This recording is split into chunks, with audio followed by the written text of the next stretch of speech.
Es nuestro fuerte, generar trabajo, generar salidas económicas a esta crisis, dotar al país de una vacuna que permita restablecer la dinámica social, cultural, económica, productiva de nuestra patria y de esa manera avanzar. Si el resto de candidaturas piensa que alrededor de esto podemos lograr un gran acuerdo, es poder hablar con la ciudadanía, con los ciudadanos, y ahí tenemos unas grandes señales que nos van a permitir tener una victoria contundente en la segunda vuelta, porque los ecuatorianos ya quieren salir del continuismo del señor Moreno. Aquí necesitamos un cambio fundamental y eso lo garantiza la lista 1 con Unión por la Esperanza. Esa será su apuesta entonces. Ahora, el resto de candidatos, hablando de los ofrecimientos, han criticado su oferta de campaña 1000 de una, es decir, entregar $1000 a 1 millón de familias como si se tratara, decían, de una compra de votos. Pero ¿cuántas familias se inscribieron? ¿Cómo avanzó el proceso para quienes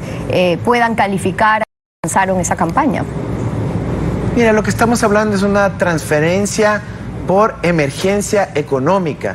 Es una transferencia de emergencia ante la situación gravísima que vive el pueblo ecuatoriano. La madre de familia que nos escucha sabe que está apretada con el endeudamiento, que tiene las deudas que nos acosan diariamente, que no alcanza para cubrir la alimentación de sus hijos y por eso se necesita una inyección rápida. Pero si hasta el propio señor Moreno ha dicho que va a hacer algo similar en los próximos días, ojalá no lo vaya a hacer a un día antes de irse, sino que lo haga ya, para ayudar al pueblo ecuatoriano que está en una emergencia. Aquí no se trata de compra de votos, se trata de poder dar dignidad al pueblo ecuatoriano y estamos aplicando una recomendación de las Naciones Unidas que se ha aplicado en Brasil, en México, en Perú, en Guatemala, en los mismos Estados Unidos con mucho éxito y ha permitido mejorar la situación económica de las familias. Nosotros no queremos que esto se conciba como una compra de votos y la confusión que tratan de generar a la ciudadanía. Lo que estamos planteando es una transferencia por emergencia, usted dice, no una compra de votos, una transferencia por emergencia y países. Ahora, lo distinto aquí es cuál es la situación económica de nuestro país. Si bien el presidente Moreno lo puede ofrecer, muchos lo pueden ofrecer, de hecho podría resultar hasta fácil ofrecer 500, 1000, 1500, 2000, sería ideal, pero ¿de dónde se va a financiar o cómo se lo va a pagar? Pregunto, para el financiamiento, ¿sigue considerando la opción de usar dineros del Banco Central? Porque el eco que fue ahí, en cambio, o la reacción más bien es que eso pertenece a los depositantes del sistema bancario, que son privados. ¿O cómo lo financiará? Pregunto, porque ayer los bonos en dólares del Ecuador, por ejemplo, se desplomaron, el riesgo país a tope, y eso podría ser normal ante la incertidumbre electoral, pero las posibilidades de acceder a financiamiento, si no le gusta el FMI, ¿por dónde serían? Mira, nosotros lo hemos dicho una y otra vez, el Ecuador sí tiene recursos, sí tiene dinero actualmente. El gran problema es que no hay la prioridad correcta. Por ejemplo, en diciembre se recibieron $2000 millones por parte del Fondo Monetario Internacional y en vez de utilizar ese dinero para igualarse en las deudas con los gobiernos locales, en apoyar a la producción de nuestro país, en generar trabajo en el Ecuador para las familias ecuatorianas, lo que hizo el gobierno fue prepagar nuevamente $1200 millones en deuda. ¿Qué sentido tiene ese? Recursos sí hay, lo que no están en orden son las prioridades. Se está enviando la plata afuera, se está pagando a los banqueros y no se está cumpliendo su principal obligación, que es atender al pueblo ecuatoriano. Esa es la gran diferencia que estamos planteando nosotros, una política económica orientada a la familia ecuatoriana que nos está escuchando. Ok, cuando usted dice recursos sí hay, se refiere a maneras de acceder a financiamiento hay, porque sabe que financiamiento necesitamos, ¿verdad? Por eso digo, con el déficit que estamos manejando y que usted bien conoce. Por eso digo, cuando piense en financiamientos, entonces, ¿hacia dónde? No va a ser otra vez con China comprometiendo el petróleo a precios que les convenía solamente a los intermediarios como se hizo en el pasado. Mira, nosotros vamos a acceder a distintas fuentes de financiamiento, pero la principal es las propias fuentes que tiene el Estado ecuatoriano. Nosotros tenemos recaudación tributaria que puede mejorar muchísimo más. La CEPAL estima en 2.5 puntos del PIB. Simplemente cerrando la evasión tributaria y cobrando a los que hay que cobrar. Si aquí lo que ha habido es una política de perdonar impuestos, de exonerar impuestos a los grandes grupos económicos, ha habido la facilidad para evadirlos y llevarlos al exterior, cuando lo que tiene que haber es un verdadero control a los grandes grandes grupos económicos. Tiene que haber una política de acceder a los recursos propios que tiene el Estado ecuatoriano, pero que los tiene depositados en el exterior. Ese dinero tiene que volver al país e invertirse para generar trabajo en el Ecuador. Ese resulta casi que cuento de nunca acabar. La exención de tributos, que se lo hizo también el gobierno de Correa, también con este gobierno, o la intención de repatriar capitales, que tampoco ocurrió. Es decir, si no se lo hace ahora, tampoco se lo hizo con el gobierno de Correa. ¿Qué le hace pensar que ahora sí lo podrán hacer? Eso no es correcto. Yo mismo estuve en el Banco Central cuando fomentamos la repatriación de cerca de 2.500 millones de dólares a través del coeficiente de liquidez doméstica. Nosotros dominamos a la perfección las herramientas regulatorias, los incentivos, los mecanismos para que los recursos vuelvan al Ecuador. Ahora, lamentablemente, hay un grupo pequeño de banqueros que no quiere fomentar el retorno de capitales a la patria, que quiere seguir fomentando que salgan los dólares del país, y por eso se oponen y proponen una ley de privatización del Banco Central. Para ellos pueden estar en el cuerpo directivo del Banco Central y evitar que bajemos las tasas de interés, traigamos los dólares de vuelta, eliminemos las comisiones absurdas que nos tienen hasta la coronilla los ecuatorianos, y obviamente quieren evitar que reestructuremos las deudas que nos tienen muy ahorcados. Pero cuando usted habla de repatriar capitales, por ejemplo, y hablo de la oferta del candidato Yacu Pérez, ¿qué dice él? No, es que no lo vamos a hacer a la brava, sino que quien quiera nuevamente, cosa que no ha pasado, repatriar sus capitales. Incentivos, como por ejemplo, Yacu decía, incentivos en no pago de impuesto a la renta para esos nuevos capitales, o si hay que eliminar el impuesto a la salida de divisas, temas que se manejaron en los gobiernos anteriores. Usted, en esa misma línea, por ejemplo, ¿qué ofrecería? Mira, yo creo que el eliminar el impuesto a la salida de divisas para que ingresen los capitales es un contrasentido. Pero lo que nosotros vamos a impulsar es el contrato de certidumbre económica. Escúchese bien, ecuatorianos, empresarios, honestos que quieren invertir en el futuro de su patria. El contrato de certidumbre económica va a dotar de estabilidad tributaria, incentivos tributarios, estabilidad normativa, estabilidad de las leyes, inclusive vamos a buscar estabilidad de las ordenanzas, y algo muy importante, una tarifa eléctrica fija para los próximos 4, 5, 6 años, dependiendo del proyecto de inversión, que va a generar certidumbre para todas las partes. Y en ese contrato de certidumbre económica se podrán contemplar mecanismos de solución de controversias que permitan dar a todas las partes seguridad. Ahora, así como se darán incentivos y estabilidad normativa, también vamos a exigir metas de cumplimiento de las empresas en términos de generación de trabajo, de valor agregado, de metas de exportaciones, de transferencia de tecnología y capacitación a los trabajadores. Ese es un ganar-ganar para todo el país, y vamos a lograr que muchos capitales, miles de millones de dólares que están en el exterior, vuelvan a nuestro país a generar trabajo para las personas. Tenemos un plan de trabajo que incluye la obra pública, el crédito productivo, la incorporación de los jóvenes en el ámbito laboral, y también la reincorporación de personas del servicio público. Andrés, por cuestión de tiempo, la Corte Constitucional negó ayer el recurso que se había presentado. El expresidente Correa, el exvicepresidente Glass, exministros, funcionarios que han sido sentenciados por la justicia ecuatoriana.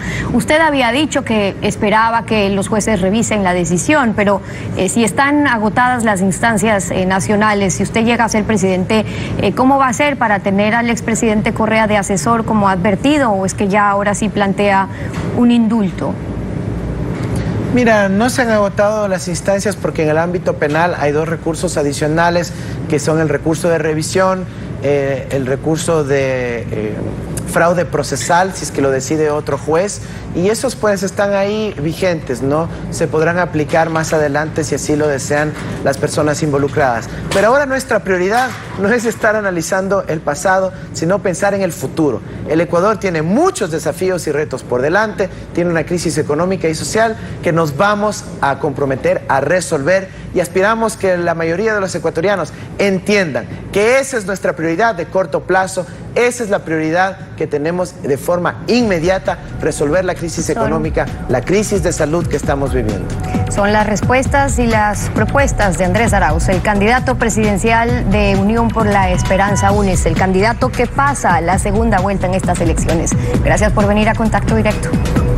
Muchísimas gracias a todos los ecuatorianos. Estamos todavía animados por este gran triunfo y les invitamos a unirse en este gran proyecto por la esperanza, por el futuro de nuestra patria. Con ustedes una pausa y cuando regresemos, si los resultados oficiales respaldan el conteo rápido del 80% con el que habría ganado la consulta popular en Cuenca, quedaría prohibida la explotación minera en fuentes de agua de 5 ríos. Lo vamos a revisar con Pedro Palacios, el alcalde de la ciudad. Quédese con nosotros. El domingo 7 de febrero, los cuencanos, cuando acudieron a las urnas, tuvieron una papeleta más que correspondía a una consulta popular en la que se les preguntó si estaban de acuerdo o no con la explotación minera en las zonas de recarga hídrica de los ríos Tarqui, Yanuncay, Tomebamba, Machángara y Norcay. Un conteo rápido a esa votación señala que el 80% de los electores le dijeron no a las actividades mineras en estos espacios. La consulta popular fue impulsada por el Consejo Cantonal de Cuenca y hoy nos acompaña el alcalde de esta ciudad, Pedro Palacios. Buenos días, bienvenido a Contacto Directo. Muy buenos días, estimado Lenin. Un gusto saludarle a usted y a todos quienes nos están escuchando en este momento. ¿Cuáles son los efectos prácticos de este pronunciamiento popular? Bueno, primero, un anhelo de muchísimo tiempo atrás, yo diría de décadas. Hemos tenido la posibilidad de comprometernos con la ciudad hace 2 años atrás, el 21 de febrero, y hoy estamos dando un cumplimiento a ese compromiso. Y número 2, estamos asegurando el futuro de nuestros hijos, nuestros nietos, las nuevas generaciones en cuanto a la calidad de vida que pueden tener a través de un agua que no será contaminada. Para nosotros es fundamental este proceso, estimado Lenin, y confiamos plenamente que no solamente la consulta, sino todo el trabajo integral que venimos realizando nos permita garantizar, como digo, este cuidado del ambiente. En el Cantón Cuenca se encuentran 2 de los 5 proyectos mineros considerados estratégicos por el Estado ecuatoriano, Loma Larga y Río Blanco, este último paralizado por decisión judicial. ¿El pronunciamiento de los cuencanos tiene algún efecto sobre esos contratos de concesión? Sí, efectivamente, las zonas de recarga hídrica están traslapadas con estas concesiones, pero también aquí quiero ser claro, las concesiones no solamente están en estas zonas de recarga hídrica, sino la superficie es muchísimo mayor de concesiones. Es así que por eso hemos sido muy claros al momento de consultarle a nuestros queridos conciudadanos en cuanto a que hay zonas delimitadas, y estas zonas delimitadas son donde habrá la prohibición de explotación. Si es que fuera de estas zonas tenemos o existen yacimientos comprobados, pues se podrán explotar. Nuestra consulta jamás fue en reversión, en eliminación de las concesiones, fue en la prohibición de la explotación en zonas claramente ya delimitadas. Según el catastro minero, en Cuenca hay 73 concesiones mineras, 43 de ellas de minería metálica. De la misma manera, el hecho de ganar la consulta no significa que se van a revertir esas concesiones. Entonces, ¿cuál es el efecto práctico? El efecto práctico es que en estas zonas delimitadas, trabajadas técnicamente, no políticamente, sino técnicamente, permite que estos espacios, estas superficies, sean precauteladas, porque ahí están los pajonales, los humedales, están precisamente las fuentes de agua que luego 4 de ellas atraviesan el Cantón Cuenca, la ciudad de Cuenca, y una de ellas incluso viene hacia el Pacífico, va hacia el Pacífico, y por lo tanto estamos pensando no solamente en Cuenca, sino en todas esas comunidades, en todos esos cantones y provincias que se nutren precisamente de un agua que esté totalmente pura. ¿Zonas delimitadas por quién? ¿Por el Consejo Cantonal, por el Ministerio de Ambiente?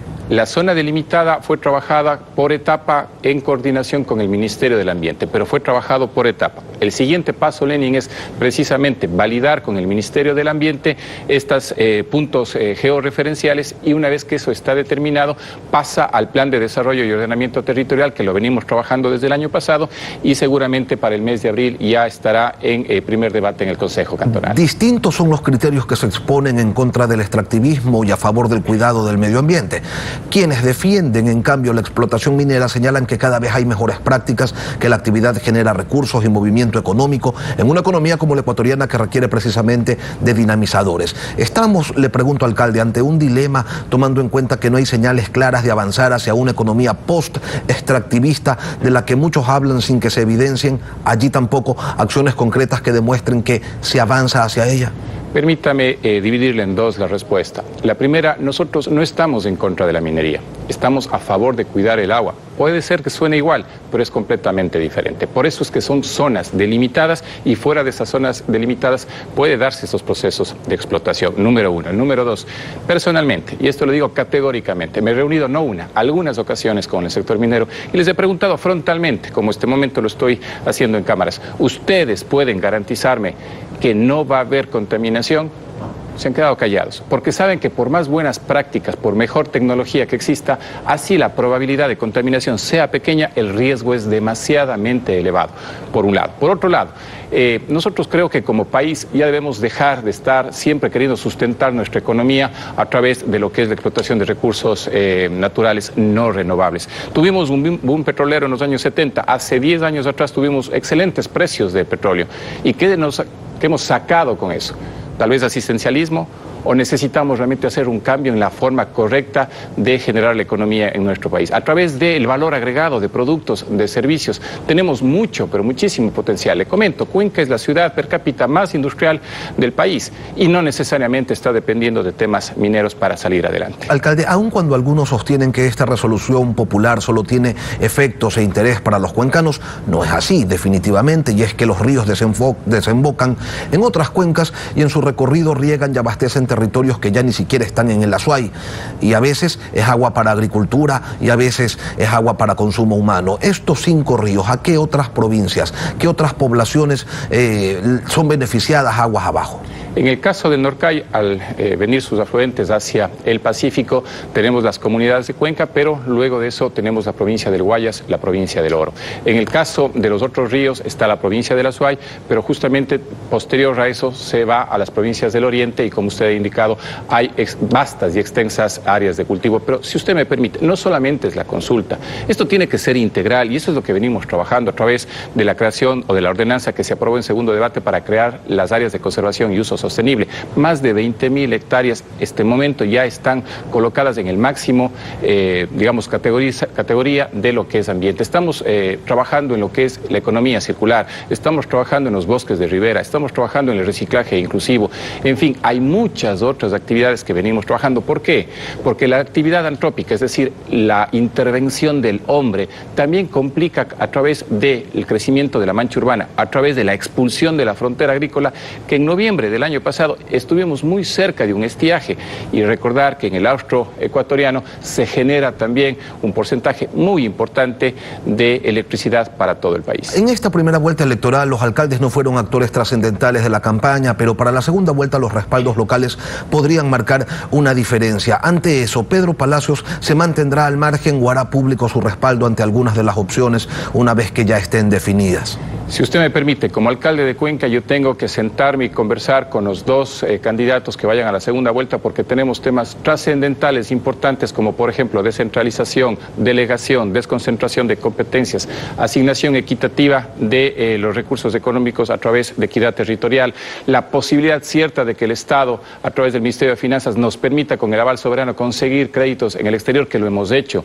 procesos mucho más amplios de temas sociales que son fundamentales. Esto tenemos que hacerlo. Esto, insisto, como alcalde. Sin embargo, yo me debo a un movimiento político provincial, que es nuestro movimiento Nueva Generación, el cual en la siguiente semana, seguramente, una vez que se promulguen los resultados, tomará una decisión de respaldar o no a alguno de los candidatos, o en este proceso franco y abierto de construcción colectiva, que es lo que necesitamos, Lenin. Ya basta de dividirle al país. Un país tan pequeño, dividido, no sale adelante. Necesitamos sumar, multiplicar y complementarnos en nuestras competencias si realmente queremos salir adelante como Ecuador. Pedro Palacios, alcalde de Cuenca, gracias por acompañarnos esta mañana aquí en Contacto Directo. A usted, gran día. Concluimos esta emisión de Contacto Directo, Lenin. Nos vemos mañana. Será hasta entonces, que tengan todos un buen día.